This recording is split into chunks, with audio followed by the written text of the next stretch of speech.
Hi everyone. আজকে বিকেল থেকেই মোমো খাবো ইচ্ছে হচ্ছিলো, তাই জন্য আমি চলে গেছিলাম মোমো প্লাজাতে, যেটা রয়েছে রামপুরহাটের ব্যাংক রোডে, গণেশ মন্দির থেকে কিছুটা এসেই।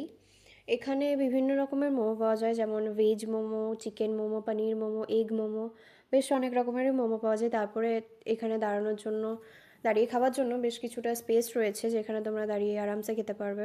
আমি অর্ডার করে দিয়েছিলাম এখান থেকে 1 প্লেট চিকেন মোমো, যেটার দাম নিয়েছিল 60 টাকা। আর এটাতে 6 পিস মোমো ছিল, যেটা দু রকমের চাটনি দিয়ে সার্ভ করা হয়েছিল, আর স্যুপ তো ছিলই। তারপর আমি মোমোটা খেয়ে দেখলাম, শীতের দিনে গরম গরম মোমো খেতে কার না ভালো লাগে বলো।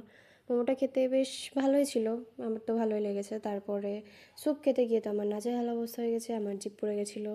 তারপরে এই জিভ পোড়াটাকে ঠিক করার জন্য আমি চলে গেছিলাম মিষ্টি খেতে, এই রামকৃষ্ণ মিষ্টান্ন ভাণ্ডার থেকে, যেটা রয়েছে 10-এর পাশে।